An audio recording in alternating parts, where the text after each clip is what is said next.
Esse negócio de efeito borboleta é muito louco, né? Você pensar que coisas aleatórias e aparentemente sem conexão entre si acabam gerando eventos ultra mega absurdos. Como, por exemplo, você pensar na coleção da Salvat de Graphic Novel Marvels, que quando chegou aqui no Brasil era um negócio muito bonitinho, né? Era uma coleção padrão que trazia histórias que a Panini não tinha nem sinal de republicar aqui no Brasil. Só que quem diria que a partir dessa coleção, que era capa dura, acabariam injetando mais publicações capa dura no mercado e depois de um tempo o mercado acabou ficando saturado de publicações em capa dura e ultra mega luxuosas. Só que esse então foi o palco ideal para o surgimento dos ônibus aqui no Brasil. E fale bem ou fale mal, parece que os ônibus são uma realidade no Brasil e vieram para ficar. E nesse vídeo aqui então vou compartilhar com vocês a minha experiência com o meu primeiro ônibus.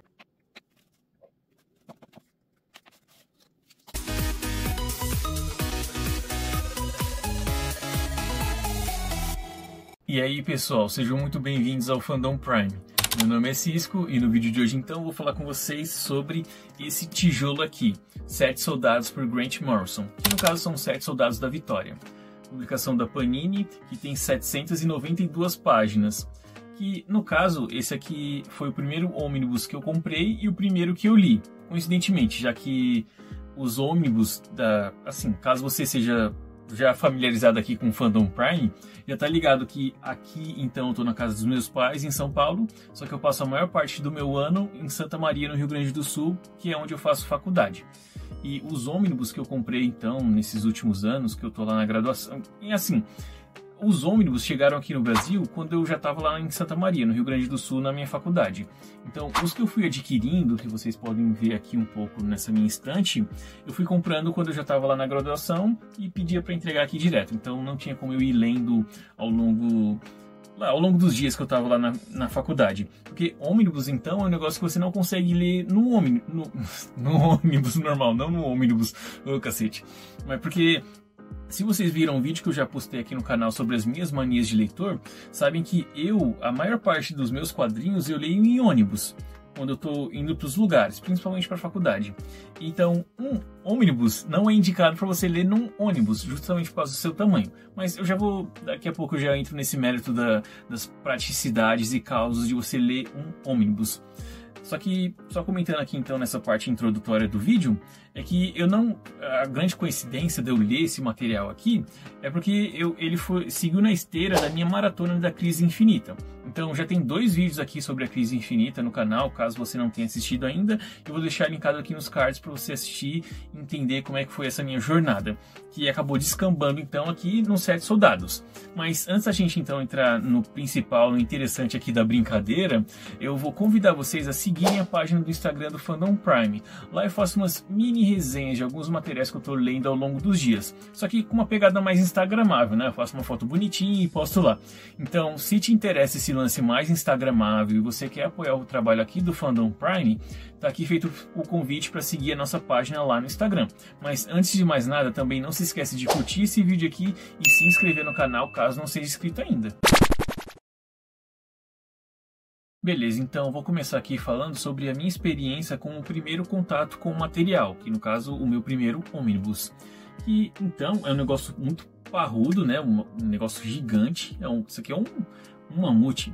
É bonito sim, se você olhar aqui assim, a lombada e tudo mais, é uma publicação bonita, ok.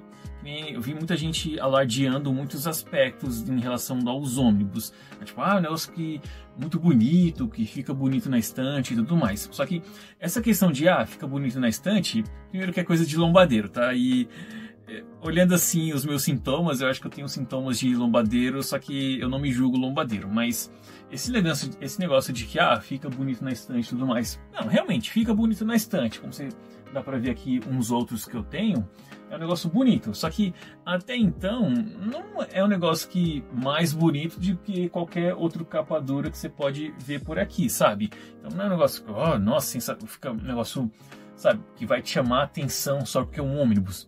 Pra mim é um negócio igualmente bonito como qualquer outro capa dura. Só que pro Cisco, então, o mais interessante é você ter as histórias. Enfim, então, o negócio é bonito sim, não vou negar isso, só que nada demais em relação ao capa dura. Daí, então, isso aqui é uma sobrecapa, olha assim. Eu acho que o que mais me chamou a atenção é justamente o tamanho da brincadeira aqui, do menino. Com certeza mais chama atenção. Claro que esse aqui, no caso dos Sete Soldados, não é o maior ônibus que a Panini já lançou, tá? Mas mesmo assim, como era o meu primeiro, era a maior coisa, o maior volume que eu tinha aqui, o maior quadrinho que eu tinha em questões de volume, tá? Então aqui ele sem a sobrecapa, aí tem aqui a sobrecapa então, que aí tem uma orelhinha. Vou mostrar aqui. Aí isso aqui então, questão de sobrecapa, para mim não era novidade, tá? Também já tinha outros quadrinhos aqui com sobrecapa. Não consigo lembrar nenhum exemplo de cabeça, mas eu já tinha assim com certeza. E também, aí tem um fitilho aqui, que foi muito útil, vou comentar isso com vocês já, na questão da leitura, que eu tenho aqui então uma cacetada de marca-páginas, que eu já mostrei então no outro vídeo. Esse aqui é só uns que tá aqui à toa na minha estante, mas então eu tenho muitos marca-páginas. Enfim, então, voltando pro ônibus, eu nem pensei em usar, como já tinha o fitilho aqui, e foi perfeito. Essa questão do fitilho aqui acho que é assim que chama, tá? Eu nunca vi ninguém chamando por outro nome, então eu tô chamando assim. Se for outro nome e você souber que é outro nome, você me corrige. Aí, então, desse ônibus aqui, esse douradinho, bem bacana, mas a minha gata arranhou em alguns momentos enquanto tava lendo, porque aí ele ficou assim, tipo, primeiro quando eu não li isso aqui num dia só, tá? Obviamente. Quer dizer, eu não sei se é óbvio, mas eu não li de um dia só.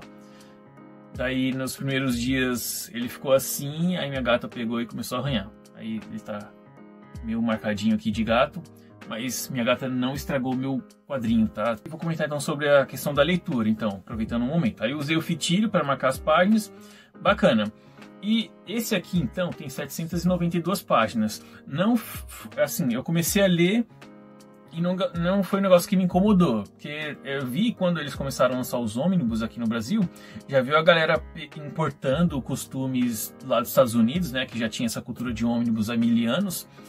Então, tipo, eles falaram assim, pega um curso de livro, que é praticamente aquele suporte de notebook, sabe? Então, se você tiver um suporte de notebook, você usa como suporte para ler um ônibus ou um livro maior, sei lá, coisa, vai dar na mesma, sabe? O pessoal inventando de comprar suporte para livros, sabe? Se você não tem um suporte para notebook, então, e você quer ter se você vai ler assim, então vale a pena, né? Mas se não, se você já tem um suporte para notebook, dá para ver, de ler ali, vai dar na mesma, né?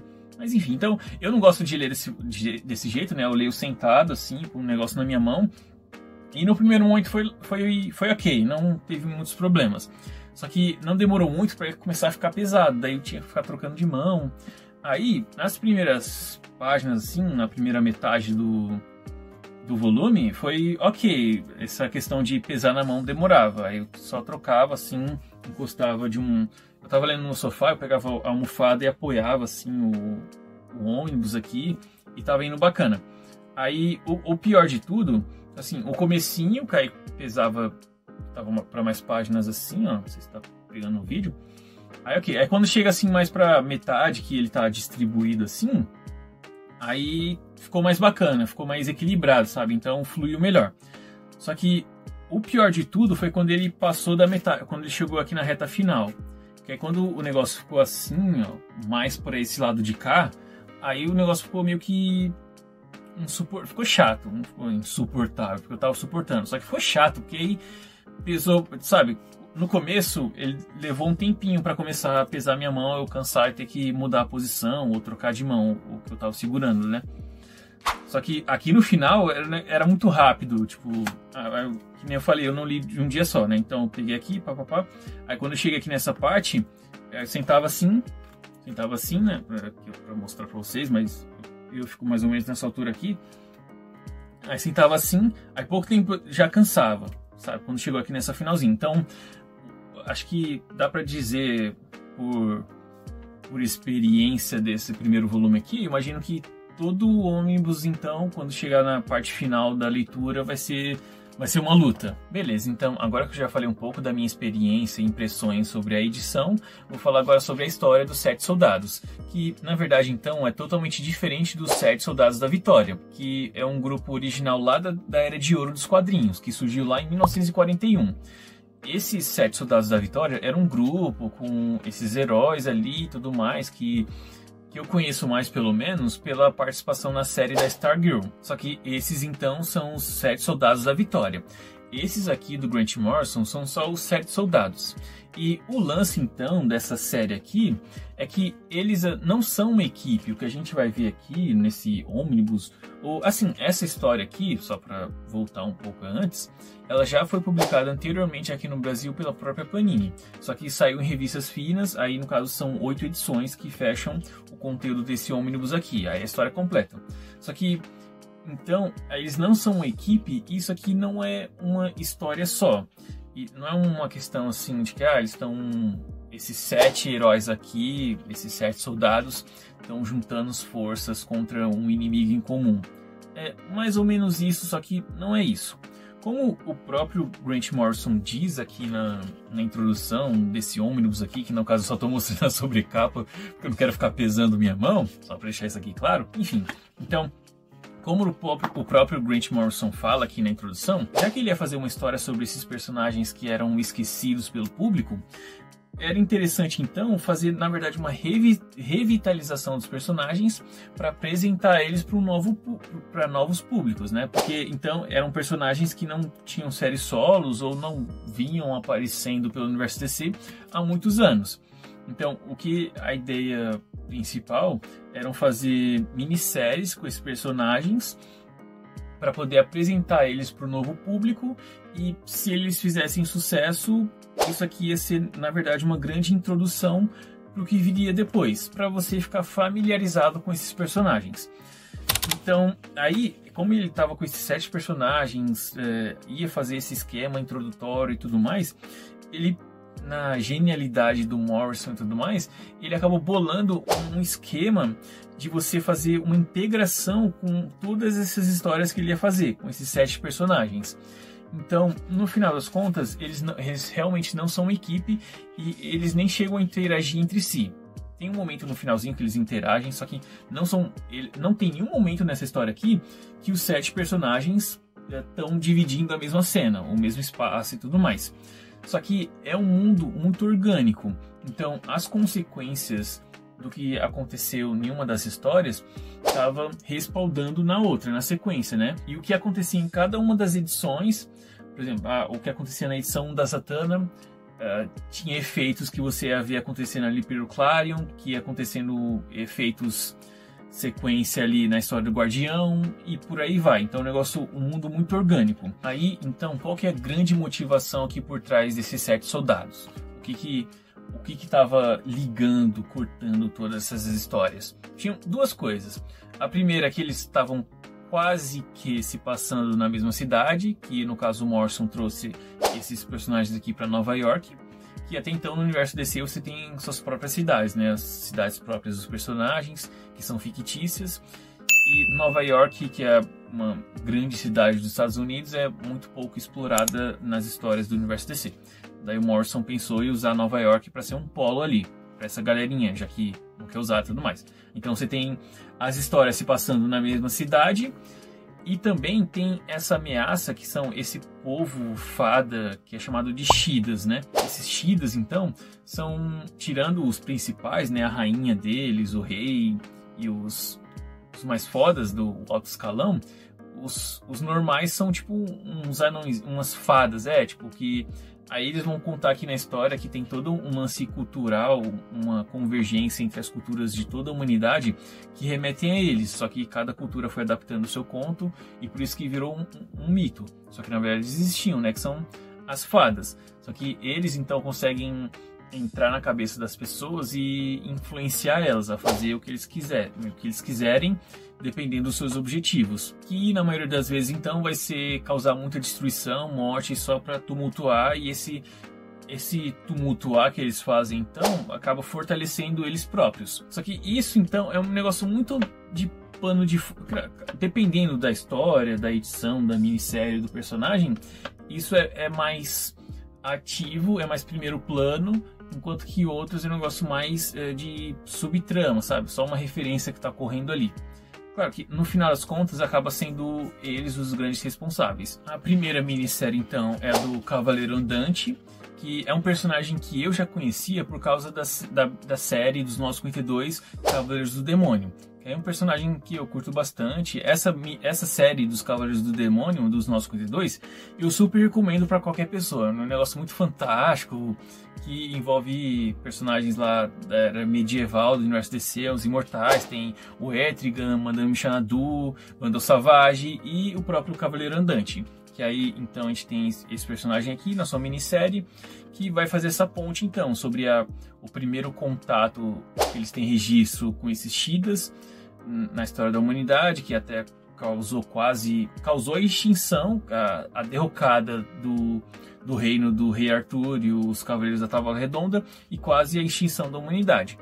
Aí tem aqui a origem, então, desse personagem, só que aí, lá da época da Távola Redonda, aí esse personagem é transportado para os dias atuais. Aí ele se vê nesse dilema meio deslocado do tempo e tudo mais. Só que aí essa minissérie, então, do Cavaleiro Andante vai ser mais voltada, então, para a saga aqui dos Sete Soldados, que vai ter mais esse conflito aberto com os Shidas. A da Zatanna, nesse momento aqui da cronologia, ela estava numa situação muito peculiar, muito por causa da crise de identidade, porque como estourou lá a questão da alteração da mente, das memórias dos vilões e tudo mais, quem se fodeu mais nessa história toda foi a Zatanna, né? Porque a culpa caiu toda sobre ela.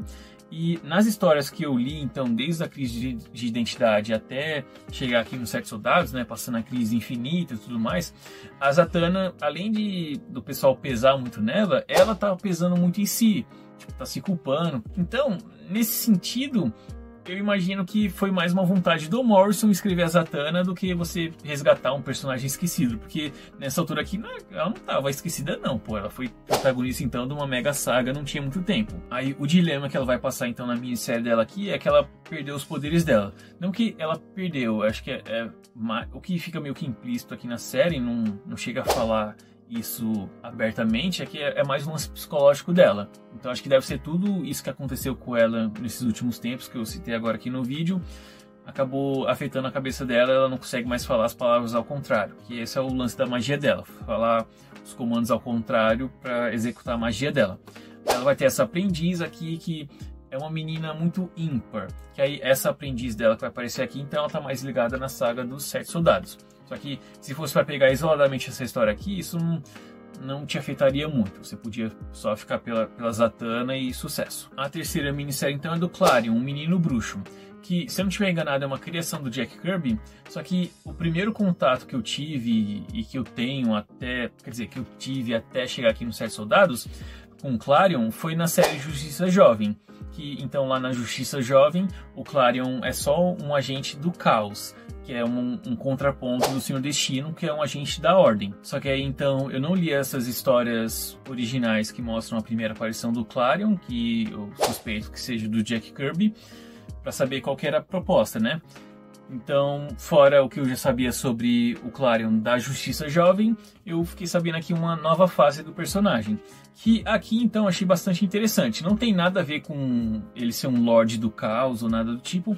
Aqui, ele vem de uma sociedade ancestral de puritanos, que acabou evoluindo a parte do resto da humanidade. Eles se isolaram para o subsolo, para meio que uma outra dimensão ali, e foram evoluindo a parte da humanidade há 200 anos. E essa sociedade, então, que o Clarion vem é de uma sociedade de pessoas bruxas, que eles têm toda a divindade que eles cultuam ali embaixo, de onde eles cresceram, evoluíram ali. E também o mais interessante é o gato dele, o Cássigas. É o bichinho de estimação dele, só que na sociedade de onde ele vem, esses bichinhos têm uma ligação com o seu tutor, uma ligação mágica e tudo mais. Daí, então, muito bacana essa... Pô, eu gostei bastante do personagem do Clarion, o menino bruxo. E essa minissérie dele, então, é perfeita para conhecer o personagem e dá para ir embora com ela sozinha, sem precisar ler todo o lance dos Sete Soldados. Acho que aqui em contexto de Brasil, isso só vale aí se você conseguir ler por scan. Daí você consegue ler só a minissérie do Clarion e chuchu, beleza. Não só do Clarion, né? Qualquer uma dessas outras aqui. O Guardião, então, que é o quarto personagem desse set, eu só conhecia também pela Justiça Jovem e algumas histórias do Superman e também da série da Supergirl, da CW, que tem lá um Guardião. Aí, então, o Guardião aqui não tem nada a ver com essas outras encarnações que eu conheci anteriormente. O Guardião aqui, então, vai ser meio que um herói de aluguel, sem querer fazer nenhuma alusão com o personagem da Marvel, né? O Luke Cage e os heróis de aluguel. No caso, é porque aqui o Guardião vai ser a encarnação da vontade do jornal Guardião de Nova York. Porque, no caso, então, tem esse jornal, né, o Guardião de Nova York, e eles querem um meio de propaganda, e como o lance deles é ser do povo pro povo, eles criaram o próprio super-herói. Daí eles contrataram esse maluquinho, esse carinha aqui, pra ser o, tipo, ele é um, eu digo herói de aluguel, porque ele é um assalariado desse jornal. Com certeza, por conhecimentos gerais, eu posso dizer que o Guardião original do passado não tinha nada a ver com o jornal. Só que, então, apesar da história dessa minissérie aqui do Guardião ter, sim, implicações, ligações com o lance da cronologia dos Sete Soldados, também é outra minissérie que dá pra pegar ela sozinha e ir embora e ser feliz. A quinta minissérie é do Frankenstein. E esse Frankenstein do universo DC eu acho um personagem muito fodão. É como se fosse um Hellboy, sabe? Eles usam o Frankenstein no universo DC. Não sei, não lembro... No futuro eu posso fazer um vídeo sobre esse Frankenstein aqui da DC, daí eu falo pra vocês com certeza. Mas eu não lembro quando que ele foi criado, assim, a primeira aparição e tudo mais. Só que das que eu conheço, porque o meu primeiro contato com esse personagem Frankenstein do universo DC foi nos 952. E o segundo contato que eu tô tendo com ele então, fora o que foi posterior aos 952, que eu também já vi ele em outras aventuras com o Superman. Mas então, fora tudo que aconteceu depois do 952, esse aqui é o meu segundo contato com o personagem. E aqui ele realmente tem essa pegada muito de Hellboy, porque o Frankenstein, então, é um agente da Sombra, que a Sombra, então, é como se uma agência do governo que cuida de casos paranormais. Então, até onde eu sei, isso é praticamente meio que um lance de Hellboy, né? Eu não... Nesse momento aqui da minha vida, eu não li nada de Hellboy, tá? Tirando aquele crossover lá com o Batman e o Starman, que já tem vídeo aqui no canal, inclusive. Então, fora aquele contato lá, eu não tenho nenhuma leitura de Hellboy. Não tenho nenhum quadrinho aqui do Hellboy. Na verdade, eu tenho um quadrinho que eu tô olhando aqui, na minha outra prateleira, que o Rogério me deu. É edição de ouro. Daí, então, vocês que são mais familiarizados com o Hellboy, podem comentar aqui embaixo se esse é um bom material para um leitor iniciante no personagem, ou se tem outras leituras mais recomendáveis. De qualquer forma, no futuro, depois que eu ler esse material que o Rogério me deu, eu posso fazer um vídeo aqui comentando a minha experiência, o meu primeiro contato com a leitura de Hellboy, tá? Porque eu já conheço o personagem pelos filmes, pelo menos, tá? Eu assisti os 3 que lançaram até agora. De qualquer forma, então, esse Frankenstein aqui é um personagem que eu gosto bastante, desde lá dos 952, que é o meu primeiro contato, e nessa minissérie aqui dele com os Sete Soldados não foi diferente. Inclusive, ele aqui, na verdade, essa minissérie aqui, eu não diria que seria uma boa introdução pro personagem. Se for só para você conhecer esse Frankenstein aqui, eu te recomendo a leitura dos 952, que aqui no Brasil, então, a Panini lançou no encadernado e também 2 revistas finas. Daí, não é um negócio muito difícil de encontrar, é relativamente tranquilo. Daí, se você se interessar em entrar nesse personagem, não precisa pegar aqui o hype dos Sete Soldados. Tanto que as histórias dele aqui também são meio que isoladas, elas não têm... Não, na verdade tem sim, tem, principalmente das 4 edições, 2 delas são muito fortes em relação à cronologia aqui dos Sete Soldados. As 2 primeiras são mais isoladas, parece até que um negócio que não tem... que ele esqueceu que tinha a ver o rolê todo aqui. O 6º personagem, então, é o Senhor Milagre. Só que essa minissérie do Senhor Milagre pelo Grant Morrison é a que eu menos gostei de todo esse rolê aqui, de todo esse ônibus, de todo esse rolê, desse rolê todo aqui, sabe? Um negócio meio sem pé nem cabeça, não tem nada a ver com a porra dos Novos Deuses, sabe? Então, assim, já começando desse jeito, de todos esses aqui, o Senhor Milagre é o que você deve evitar se você quer conhecer mais o personagem do Senhor Milagre, dos Novos Deuses, o que for. Isso aqui é um negócio muito nada a ver. Eu sabia que ia ter uma história do Senhor Milagre aqui, tá? Como você pode ver na capa e tudo mais. Então eu tava empolgado para ver aqui qual que ia ser o lance dos novos deuses nesse rolê todo aqui. Que nem eu falei para vocês anteriormente aqui, o Senhor Milagre só vai aparecer quase que na metade do rolê. Então, e a construção de tudo mais, das outras minisséries, dessa ameaça grande dos Shidas, que estava sendo construída, eu tava pensando, porra, mas qual que vai ser o papel dos novos deuses nesse rolê todo? Então, assim, até de todas essas minisséries aqui, vamos falar agora de todo o rolê aqui dos Sete Soldados, não tem aquelas brisas psicodélicas que o Grant Morrison gosta de fazer, que o pessoal diz que ele gosta de fazer, pelo menos, tá? Não é um negócio muito viajado. Tava vendo o pessoal comentar na época que saiu o Omnibus aqui, falando assim, se você não gosta das brisas do Grant Morrison, né, nem é melhor pegar isso aqui. Não, pela minha experiência assim, de leitura, antes de avançar mais aqui sobre o detalhe das minisséries, é que ela começa de um jeito que é meio confuso. Só que não é um confuso assim, o que aconteceu? É um confuso que, tipo, a história vai se desenrolando e você vai entender o que foi dito lá no começo, sabe? Acho que isso é o natural de qualquer história. Só que essa minissérie do Senhor Milagre aqui também não tem nada a ver, tipo, não tem nenhuma grande influência, nenhum grande impacto dela ou que chega nela em relação ao rolê todo dos Sete Soldados. Só tem uma menção no final que aí o Senhor Milagre vai acusar esse Darkseid aqui dessa história, dizendo que o Darkseid permitiu a chegada dos Shidas nesse momento na Terra. Aí o Darkseid falando assim que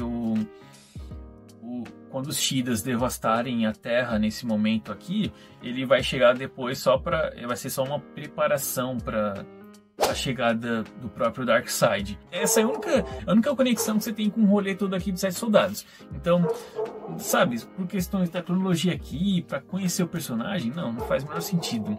Ainda bem que hoje em dia você tem a série do Tom King no Senhor Milagre, que é perfeita para te introduzir o personagem. Você não precisa mais recorrer a essa porcaria aqui. Porque antes disso aqui, então, você tinha que ver diretamente no Quarto Mundo do Jack Kirby. Daí isso era uma baita pedida, inclusive. Só que, então, tipo, fora o Quarto Mundo do Jack Kirby, você tem o Tom King, o Senhor Milagre do Tom King. E outra forma, então, de você conhecer o Senhor Milagre e os Novos Deuses, tem também aquela guerra do Darkseid, da Liga da Justiça dos 952. Que também é uma baita história e também te ajuda a conhecer mais desse panteão dos novos deuses. Aí, para encerrar então o rolê aqui dos Sete Soldados, a gente tem a Projectile, que não conhecia essa personagem, não tive contato com ela anteriormente, nem nada do tipo. E, no final das contas, foi uma das minhas... das 7 histórias aqui, foi uma das minhas favoritas. Foi uma história muito concisa, diferente das outras, que, assim, as outras minisséries, elas têm meio que uma história só delas, sabe? Tipo, a gente pode dizer um circuito fechado dela, tipo uma história de começo, meio e fim. Só que tem momentos de cada uma dessas minisséries, tipo na edição 2, 3 ou 4 de cada uma delas, que elas têm uma guinada que essa guinada, essa grande mudança no rumo da história, tipo assim, da edição 3 para 4, por exemplo. Essa tem uma grande mudança do jeito que acaba da 3 que passa para 4, que é justamente uma consequência do que foi acontecendo nas outras histórias dos outros personagens. Que então a história nesse sentido é muito bacana, muito orgânica, sabe? Por exemplo, tem um momento aqui que o guardião vai para os esgotos e para ele conseguir fugir de lá ele tem que deixar uma oferenda, daí ele pega e deixa o elmo dele, deixa lá. Aí na história do Clarion, ele tá interagindo com os personagens lá no esgoto e o pessoal encontra lá o elmo do guardião. E isso é só um exemplo que não é nada muito impactante, só que no sentido que eu falei das minisséries dando uma guinada muito grande, é por causa justamente dos acontecimentos dos outros personagens. Só que no caso da Projectile, ela tem sim essas guinadas, só que ela é uma história mais concisa. Eu acho que eu enxerguei ela de uma forma mais linear, porque mesmo você tendo essa influência das outras minisséries, ela conseguiu se manter no mesmo caminho, na mesma linha de raciocínio. Então, se você quiser conhecer essa personagem, essa minissérie dela aqui é perfeita para isso. Que aí, então, só pra gente conversar aqui um pouquinho sobre ela era a esposa desse cara que era um cientista que estava trabalhando numa roupa metálica. Na verdade, essa Projectile é uma releitura de um personagem lá da Era de Ouro do universo DC. Aí eu não sei dizer então qual que era a pegada lá da Era de Ouro, só que nessa aqui então tinha esse cara que era um cientista que estava trabalhando numa segunda pele metálica. Era para ser um lance mais medicinal, né? Que iam salvar vidas e tudo mais, no máximo um lance mais militar. Só que como ele tinha esse fetiche em super-heróis, ele estava sendo financiado com essa lance medicinal e militar. Só que ele já estava na cabeça dele que ele ia usar aquilo para virar um super-herói. E queria levar a mulher dele nesse balaio, nessa brincadeira aí. Só que ela não queria, ela tava nem aí e tudo mais. Aí o cara decide, tipo, foda-se, eu vou terminar aqui meu projeto e vou virar super-herói mesmo, foda-se. Aí ele injeta nele, só que acaba que a segunda pele de metal sufoca ele. Aí ele acaba morrendo e antes de morrer ele acaba infectando ela com o metal maleável. Daí ela fica com o corpo todo coberto do metal e ela consegue sobreviver. Então o experimento nela dá certo e nele dá errado e ele acaba morrendo por consequência. Era o sonho do cara ser super-herói e agora ela é obrigada a ser super-heroína porque não sobrou muita coisa para ela fazer, a não ser virar super-heroína. Ela vira tipo uma guarda-costas de alto padrão, né, já que ela tem superpoderes, porque ela também não tem mais outra fonte de renda, né, já que ela virou uma pessoa metálica, então ela tem que arrumar o trabalho que dá. Então ser super-heroína meio que ia ser sobre isso. Então, no final das contas, essa minissérie da Projectile eu achei muito bacana, muito concisa e recomendo bastante ela. Se ela tem, que nem eu falei, ela tem sim os desdobramentos e influências do rolê todo aqui dos Sete Soldados, só que essa é uma baita introdução para personagem. O encerramento aqui, para ser sincero, na minha opinião, eu achei ele meio morno, mas também, sendo justo, não é como se fosse uma puta de uma construção que, ah meu Deus, agora o final épico da saga. Também não, porque como era um negócio muito orgânico, acho que dá para usar essa palavra agora, porque como eram as minisséries foram sendo encerradas, né? Aí esse encerramento, essa edição especial para encerrar, era meio que para fechar essa ponta solta, que era a treta toda com os Shidas. Porque em questão dos personagens, eles tiveram suas minisséries que de começo, meio e fim. Então a ponta solta foi para esse especial. Então como era só uma ponta solta, não era um negócio muito grandioso. Por isso que eu tô falando aqui que foi um final meio morno. Só que, bom, foi ok. E no final tinha toda uma brisa aqui. Só que também nada muito viajado. E acho que, na verdade, aí eu acho que já é um negócio mais particular meu, mais pessoal.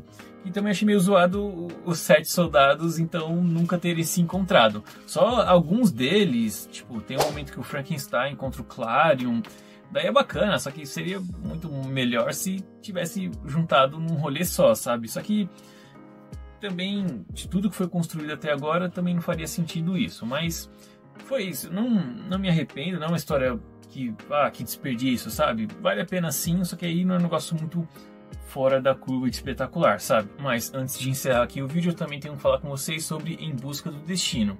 Isso aqui é uma publicação da Panini, que na verdade é uma compilação de várias histórias curtas que vão mostrar o paradeiro e o destino do elmo do Senhor Destino. Como eu disse então no meu vídeo sobre a Crise Infinita, que caso você não tenha assistido ainda, fica aqui o convite para assistir lá. Pode assistir depois que assistir esse vídeo aqui, tá? Vou deixar linkado aqui nesses cards, mas você pode encontrar acessando aqui o Fandom Prime facilmente, vai ver lá, é o vídeo sobre a Crise Infinita.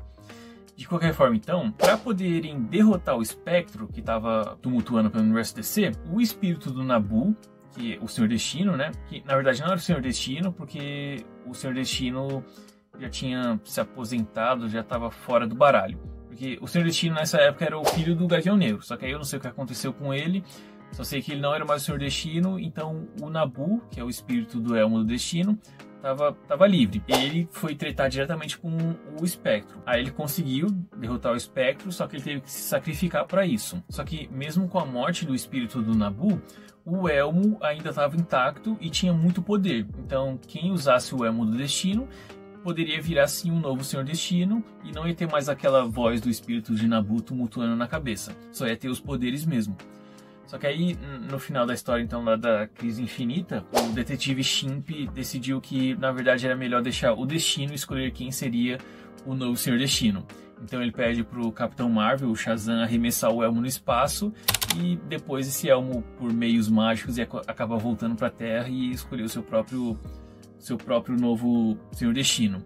Aí, então, nessa história aqui, a gente vai ver o que aconteceu depois disso. Como o Elmo vagando pelo espaço, voltando para a Terra e procurando, então, o seu novo lugar no mundo. Aí, então, aqui a gente tem várias histórias isoladas, fechadas, histórias curtas, mostrando paradas do Elmo do Destino.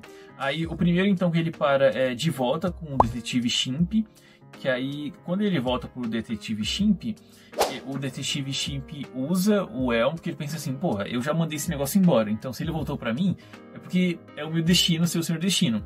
Daí ele fica com os poderes do destino e tudo mais, só que como ele tem a mente aguçada de um detetive que é muito bom, o melhor do mundo, ele acaba quase enlouquecendo com todas as informações que ele consegue obter com o poder do Senhor Destino. Daí ele abre mão e joga de volta pra frente, joga de volta pra galera. Aí vai ter outros personagens aqui, que no caso então a gente tem aqui o Sargon, o Feiticeiro, que era um personagem da Era de Ouro, que a gente vai ter uma nova, não é uma nova origem, é só um novo personagem assumindo o legado desse personagem da Era de Ouro. É uma história muito foda, inclusive, que eu fiquei com vontade de ver mais esse personagem depois disso aqui, só que nesse momento aqui eu sei lá qual que é o que aconteceu com esse personagem, se ele chegou a voltar ou não. A gente tem aqui a Alice Sombria, que já tinha aparecido então nas histórias lá do Pacto Sombrio, durante a Crise Infinita. Tem uma história aqui que faz ligação com 7 soldados. Só que não é lá um negócio muito obrigatório, só que é interessante. Eu li isso aqui, assim, vamos comentar da experiência do Cisco agora. Eu li isso aqui depois de terminar de ler a Crise Infinita, e depois de ler isso aqui, eu fui ler os 7 soldados. Aí, enquanto eu lia isso aqui, que eu descobri que tinha uma ligação com 7 soldados.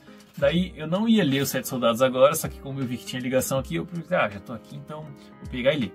Qual que é a ligação então? Na minissérie da Zatanna, a gente tem, logo na primeira edição, a Zatanna tá tentando entender por que ela tá sem poderes. Então ela tá tentando encontrar os livros que o pai dela escreveu, que tem esses livros.